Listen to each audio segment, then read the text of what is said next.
Hello, everybody. Thanks. And welcome to another episode of TeaDB. As you can see, I got Garrett, my good tea friend, back on. So we're going to have another long conversation. We will not be drinking tea in this episode. So Garrett, what are we talking about today? Yeah, so we're kind of talking a little bit about what does it mean to be kind of settling down with kind of your tea collecting and your tea consumption. What does it mean to get a little more refined over time as you drink more teas? Right. So yeah. Yeah, and a couple relevant posts I wrote about this, both in my year-end reflections of 2017 and settling down into tea, which is a more recent post. And I think another really good post that you should definitely check out from a different site, Marshallin.com, is what was it called? It's like buy less tea, buy better tea, or something like that. I think it was something along those lines, and March 1st, I think, is when he posted it, so you can check it out based on that. Right. Yeah. So all of these teas kind of touch on a similar concept of like tea purchasing and sort of like what your end habits end up being. And I think when people are starting, I know this is definitely true for myself, and I think it's true for a lot of people within the Western tea community that we interact, is that like when you first get started, you're like, oh my God, it's like this whole new world. There's all this stuff. You order a bunch of samples. Yeah. Then maybe even before the samples ship, or maybe when you've tried a few of them, you order a whole bunch more samples from these other vendors. You're like, oh my God, I want to try these all. And that's fine. I think that's okay. It's good to sample and learn. But the point is that this sort of mentality of wanting to try a lot of stuff and sample the stuff, it's not a forever mentality. It's not how you'll be drinking tea 10 years from then, 5 years from then, or whatever. You're going to eventually sort of settle down into a routine. And for some people, that routine may not even be regular daily tea consumption. It might be once a week, or maybe they quit and start drinking coffee. I've heard of that happening to people as well. I know. So anyways, the point is sort of like trying to adopt to that later mentality in your own purchasing and consumption. Yeah, and I like kind of like what you were saying, the excitement of that kind of more short-term goal of trying to try as much as possible, cast a wide net, so that way if you're being logical or maybe illogical depending on your point of view, you just want to figure out what's best for you, and I think that's really exciting. And after a certain point, it does start to kind of like wear down. Like when you're like, oh, okay, I've had this tea before. I've seen this. This is okay, but I kind of want something a little extra, or I want to go back to that one tea I had, and I would like to experience more of that. And so it's kind of like refining and narrowing down kind of what your hopes are over time, and kind of post doing a bunch of sampling, and kind of experiencing more of the tea and getting more comfortable with your setup, how you brew, what you're most comfortable with in terms of kind of like your daily and your weekly, as you were saying, practice.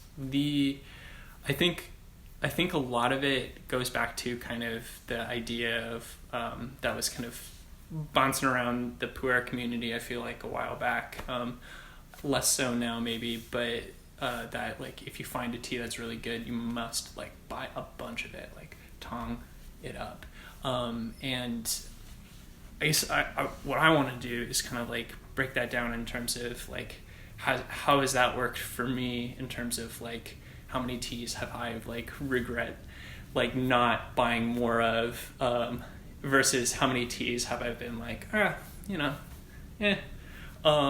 and like I would say I've been drinking Pu'erh for like probably 3 years, more on like a more focused kind of collectible collecting kind of perspective, and I've probably come up with like 3 or 4 teas maybe that I could have bought more of or sprung on sooner because they're no longer available. But I feel like there's a whole plethora of other like experiences that I could have had if I had not invested in certain teas. So it's a matter of kind of taking things with like not getting overly stressed out, I think, about where you are in terms of your sampling if you're early on, but also kind of knowing when to like say, all right, I don't really need this right now. I need to just focus in on like this one type of like Pu'erh or this and find connections or network with other folks who are interested in the same thing. So yeah, that kind of was long and rambly, but I think that's kind of like where I am in terms of my personal collection, is just looking at what do I want to focus on now that I've tried a lot of that's easily available to me. Right. Like, how can I move forward? Mm-hmm. And what are some mistakes that you may have bought a tea but you sort of regretted it? For me, I think some of my mistakes is doing too much aggressive sampling. I wish I probably would have invested more in cakes initially than maybe going to some more obscure vendors and like, well, I have to try like these guys out because maybe they have that one really good like Gushu Lamani or something, or right. like maybe it's better, but in the end the whole cost of sampling when it comes down to, because it's usually, I was just buying on my own for the most part or sharing costs with you, and like the cost analysis of it just didn't add up over time. Right. You can really add up all these sample orders, and I know a bit more about what you're talking about, but to clarify to the audience, you're talking about young Pu'erh, right, for yourself? Sampling young Pu'erh. For myself, yeah, sampling young Pu'erh, I wish I hadn't done as much probably back in, I was buying a lot back in 2015, and I think there are teas that I tasted that I was like interested in, but I kind of put them off to the side because I wanted to be more sample focused. Right. And it's kind of like, could I have known that? Could I have been more comfortable with buying a cake at that time? But if you had bought a cake of a young Pu'erh, maybe that wouldn't have been the best thing either. Right.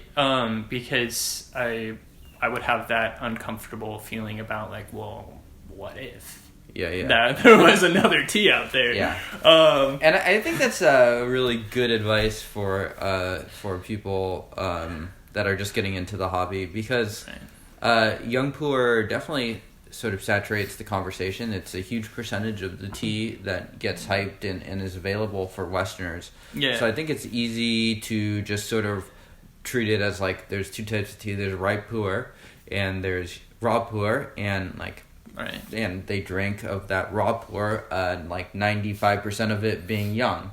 And, I think that's fine for some people, but some people, maybe like Garrett, maybe like myself, we much prefer stuff that is a little bit older. And that is really what I found myself settling down onto. So I guess in that sort of similar vein of topic, I have down on my notes here. Young Pu'erh is a type of tea that I can drink it, I can enjoy it. But sort of now, I'm maybe five and a half years into the hobby. Sure. It's a tea that, like, if I'm choosing my own tea, I'm just sitting down at the table, I want to drink something. It's like about 0.1% of the time do I choose to drink a young Pu'erh. It's just not a type of tea that I really reach for at all. Right. And that kind of goes towards the speed test I've talked about in the past. Marshall has written a post on that as well. But in sort of the opposite vein, there are also teas, for instance, the one I just brought onto an Inbetweenisode recently, like the Munghai 7452. It's a ripe Pu'erh. it's really no frills. It's no nonsense. But I was able to finish a cake of it, just drinking it very casually with my wife. And so it's a tea that, while not great, I think I gave it only a 5.5 rating. Fits very easily into my diet. It's cheap. It's no nonsense, and it gets the job done. So, are there some teas for yourself that you find yourself wanting to drink them often, whether they're expensive, cheap, or whatnot? Yeah, so there's some Yongqing Hao teas that I really enjoy, and I find myself turning to almost daily to just drink, because a lot of what I own currently is very dank and has a lot of like those more dank kind of qualities in terms of the initial tasting, so like mushroomy, earthy, and so it's nice to have something that has some of that mushroom and earthiness, but also has longevity, has kind of more fruits and more just kind of more going on in terms of the overall session. So that's something that I've been drinking more of, and I kind of wanted to touch on something too that you had mentioned, which is kind of finding the sweet spot in terms of what you're willing to drink daily. And like, you might have all this really great tea, but you're like, if I spent like $3 a gram on this tea, I don't want to drink it. So then it also affects your speed of drinking, even if it is a higher quality tea. So it's like finding the nice average in terms of where you feel comfortable drinking through your tea. Right. You don't feel stressed out. You like, I should be saving this. And that's a good point, because the tea I was referring to earlier is a $20 per cake tea, so it's absolutely zero guilt in terms of using like 10 grams versus 7 grams per session or something like that. Right. Yeah. And for me, in my kind of overall collection, I feel like I could have more variety because I am overly turning to teas that are maybe a little more expensive for that price per gram, and if I ran out of it, I would be very kind of not too happy. But so I know personally I'm looking to kind of increase the variety, so that way I can not get super bored of something. Right. But that isn't as important, I think, to me as having something that is a good price point and is initially interesting to me. So the kind of like working on kind of that balancing act between all these different kind of characteristics that are in a tea that like kind of build into my enjoyment of it.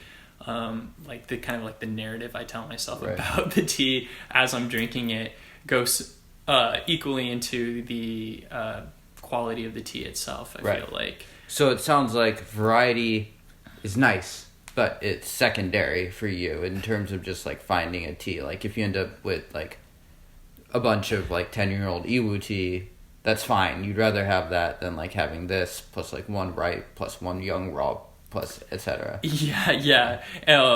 Especially if I were to like, if I was like rating, I was like, if those are kind of like average raws and average ripes, I think I would rather have the higher quality, even though I might be sacrificing, I might be getting a little bored after a while, because something else that I've found in terms of like my collecting is that there's always kind of things available for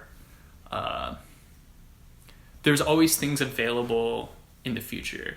And kind of like I've always also found that to be the case. Like, although I missed out on a couple, like these 3 or 4 teas, there's been 3 or 4 or twice as many as that teas that I've gone ahead and said, I'll do that. I'll invest in this.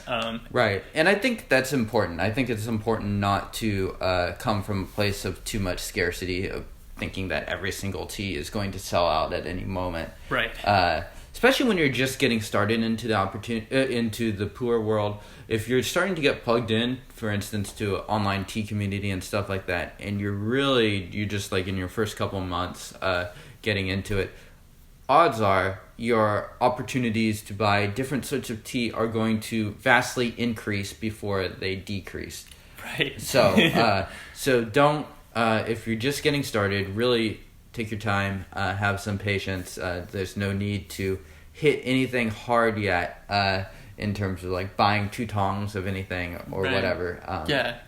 I think the most I've bought of one tea is like maybe like 3 cakes of all at once, and I'm still only a few years in, so it's kind of like and you're fine with that. I'm fine with that. Right. And I have been fine with it, so no, I haven't yet to find a tea where I was like, I wish I had 7 of these or 14 of these.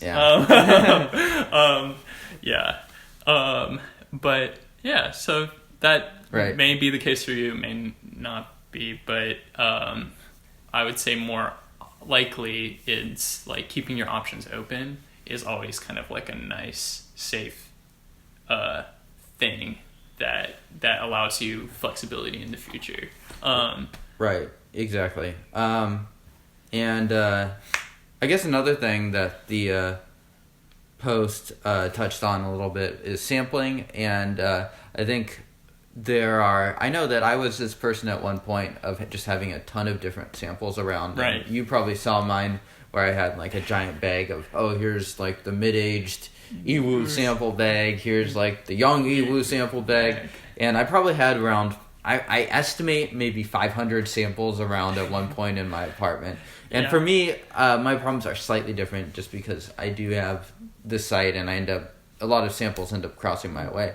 Sure. But I think the fact remains that like these samples, you should have a plan for them. You should not be having 3-year-old samples that are just still lying around that you have no idea what to do of. They're not going to really age better in the bag or anything like that. You should either drink them, give them away, or if they really suck, why are you holding on to it? Compost it. Them. Yeah. So for me now, I try to keep the samples that I'm interested in at a very minimum. I have a bag of stuff I'm constantly giving away. And then samples, it's like if I don't consume them within 3 or 4 months, then I need to figure out something. I either need to drink them or I need to give them away or compost them. So I have a much more organized sampling of stuff, and I mean I probably still have too many, but I have reduced it by many times over. So right, and in terms of like attempting to age samples, like I've know of people who would take their samples and kind of dump them all into one thing and make a house blend. But I don't know if you're going for more objectivity in terms of your collection and like knowing what age things are and being like, I really like this, but it's from this one sample 3 years ago that is no longer available, and it's no longer available like through Taobao or anything. So like what are you gonna do like in that case? I mean, you buy tea so you can drink it, and samples more than anything, it really reduces the aging question out. So you should really drink your samples or have some plan to get rid of them. Do not be a hoarder on samples. That's even worse than hoarding cakes, in my opinion. Drink your samples. Have a plan to drink them. Have a plan to split them with friends. Have a plan to get rid of them, or just give them away. Be a nice person. Yeah. Right. Totally. All right. So, Garrett, do you have anything else to talk about?